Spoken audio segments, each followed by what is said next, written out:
Hello friends, welcome back to the Itsy Guitar YouTube channel. We've got a very cool amplifier here on the workbench today. Our first ever Matchless. So this one is the Matchless Nighthawk 15, which as I understand it is the EF86 channel of the DC/HC30. So very much Vox inspired, very simple amp, EF86 preamp, and you can see it's just got a volume, master, and tone. So extremely simple. And yeah, this is brought in because the owner was having an issue where one of the tubes seemed to be red plating. And he wanted me to just check it out. He just purchased the amp as well, so just want to confirm it's healthy. So we'll go ahead and open her up and see what we find. So looking at the back here, we've got two EL84s. These are JJs. And then we've got a phase inverter, probably a 12AT7, and then an EF86 all the way down here. And then it is tube rectified as you'd expect. Pretty small transformers actually. So yeah, this looks very, very cool. And I'm excited to see what it looks like on the inside because I've never opened up a Matchless before. So let's go ahead and pull the chassis out. Wanted to just point out the serial number, 78. So this is a pretty early one. I don't know the year on it, but yeah, definitely an early example of this model, which is kind of cool. And then we've got the chassis out here. Let me reposition it. We can take a look. It's your matching serial number right there. This is always kind of a really cool part of the Matchless aesthetic, the light up logo. And yeah, we got our tubes here. Let's take a look real quick. This is a beautiful Amperex EF86. Very nice. 12AX7 phase inverter, it looks like. I already took the two power tubes out, but I'll show those. Both JJs. This one looks like it's seen some things. And this one was, I believe, in the tube socket. This one that was red plating for the owner. And then the rectifier is like locked in place. If you can see that. So there's really no way to pull out, which is kind of fascinating. I've never seen that done before. And then yeah, the transformers, classic gray bell covers there. Everything looks pretty good. So let me go ahead and get the wood blocks and we'll flip it over and see what we have waiting for us inside. Right on. So this is quite a lot to take in. First and foremost, we can see the date code 2004. We can see Phil's name on there with the serial number on both the transformers. I really like how they do that. That's very cool. And yeah, the original owner's name, presumably. And then the rest is just classic Matchless build. You know, point to point, pretty beautiful overall. A bit chaotic. I love how they do this with all the leads here. This is what I want to figure out how to do on my Marshall. So I need to learn how to do that. If anybody knows, let me know what the steps are. But yeah, everything looks pretty good at first. Let me just kind of soak it in. I'll zoom in a little bit so you guys can get a better view. You can see a lot of silicone holding everything together, presumably to stop vibrations. We've got all of their classic clear tubing around every lead of each cap and resistor, which is pretty insane. Some tag strips here with leads looped and looped and looped and looped, it looks like. Right here, that's crazy. I don't know if you can see that, but that's gnarly. Do not want to undo anything here. That looks impossible. We've got a ground connection on this bolt, which I can move pretty easily, so that's not good. Oh, that's so strange. It's actually mounted on rubber. There's a rubber washer, and we slide it over. So this ground, oh, I guess it's just tying those two together, I guess. I don't know what the point of that would be. You can see the blue wire that's going to this, which is ground here. I'm not sure what the purpose of that would be. This is obviously not it's not connected to ground, right? That's weird. Okay. Sorry guys, just taking it all in. I mean, it is a very, very, very cool build. You have to respect it. It's chaotic and beautiful at the same time. I'm actually a big fan of this. I think it's very cool.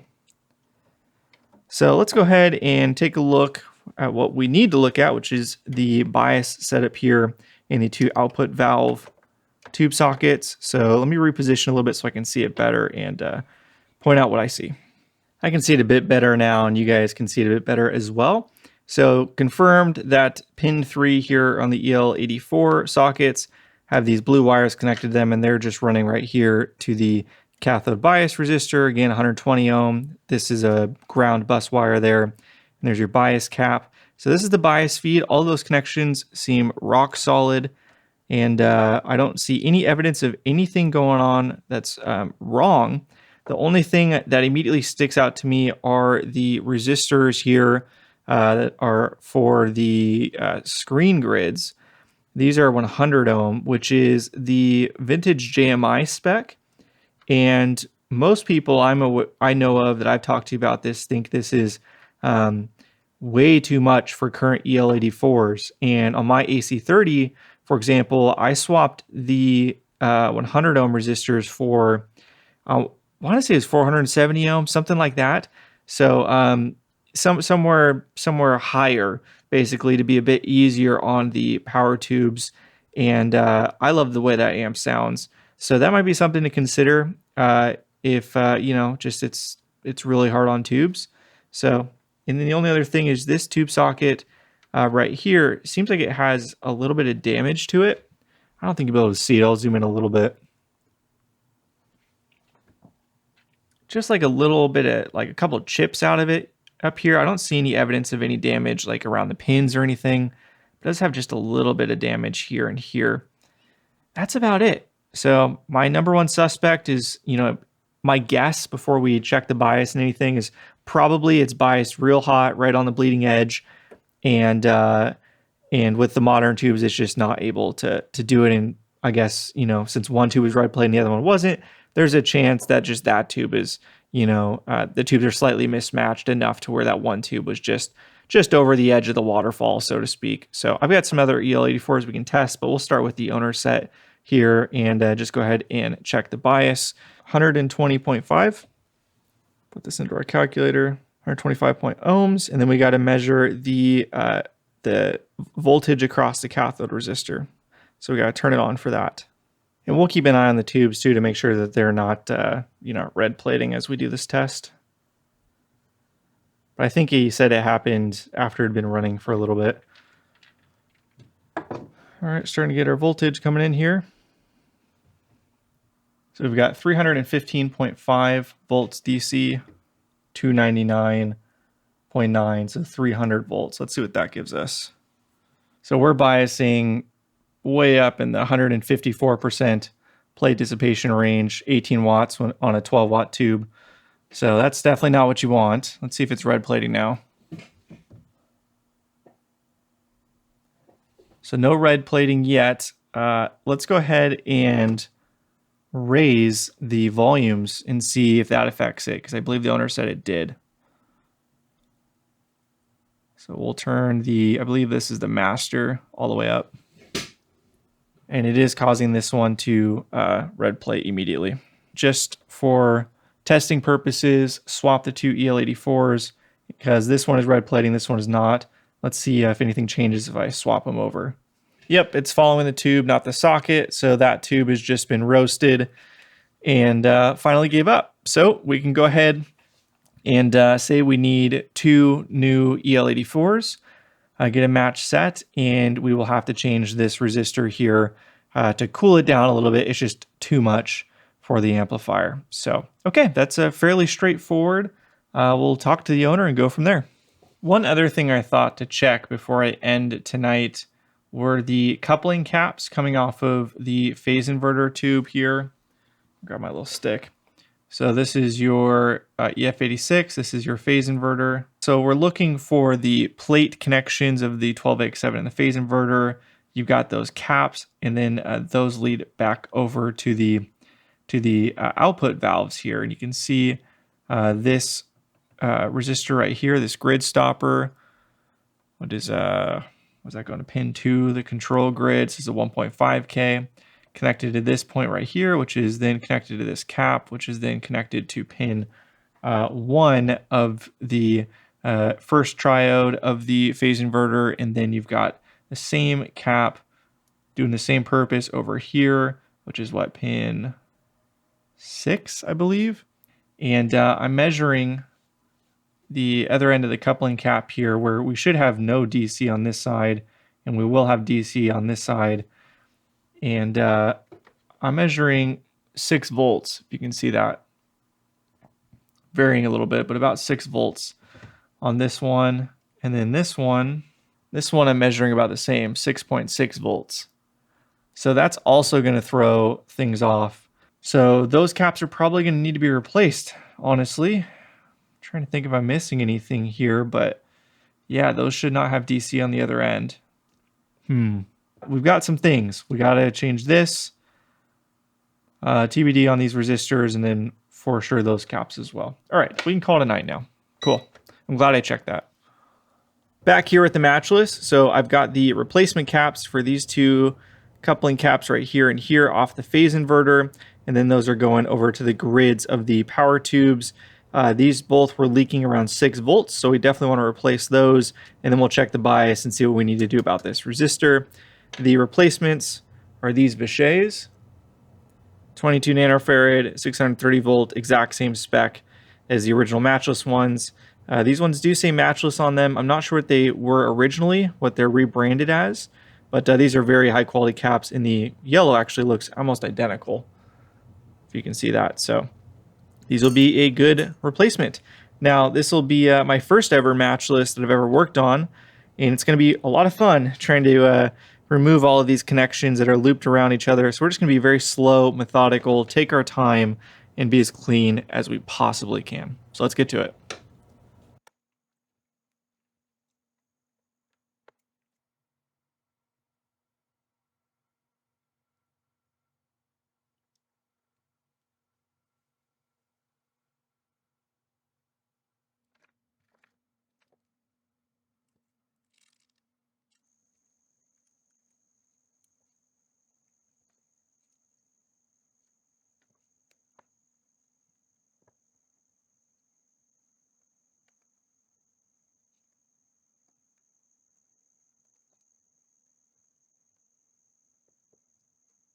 Well, that took probably, I don't know, 5 times as long to do as it would have in any other amp.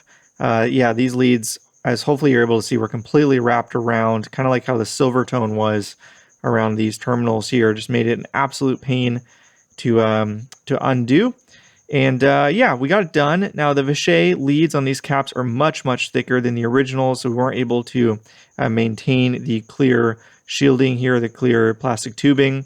But I did pull some white off of some wire I had, which is this really nice PTFE kind of stuff, which is very similar to the white used here. So it doesn't look out of place, in my opinion. And then we've got silicone added underneath the cap, even though these are not going anywhere because the leads are so thick.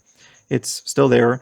And then these two piggyback ones, they're not piggyback, but these two caps are also siliconed, just so they're hovering a bit above, just like it was originally from the factory. So they are also connected to something. And yeah, pretty happy with how it came out overall. So now I think what we'll do is go ahead and turn it on, check the bias, and then see whether this fixed the issue or if we need to look at this resistor here. All right, ignore the crickets in the background. There's nothing I can do about that. But we went ahead and turned it on slowly on the variac, confirmed there was nothing wrong with the current limiter in chain, took that out of chain, and now I've got a new set of JJ EL84s in it. So just because we know the ones that were in the amp were pretty roasted, so let's start fresh here. And then we've got the new coupling caps installed, and I'm checking right now to see if they're leaking, and you can see they're not leaking. 0.008 volts is 0. And that's this one, and we'll check this one. So 121 volts from the wall, same deal. So that's been fixed. Good news. And now let's go ahead and check the bias. So to do so, we want to, I've already measured the resistor, so we already know the resistor values was 120.3, I think. Now we got the voltage across the cathode resistor. See, it's 11.05 volts. Let's put that in the calculator.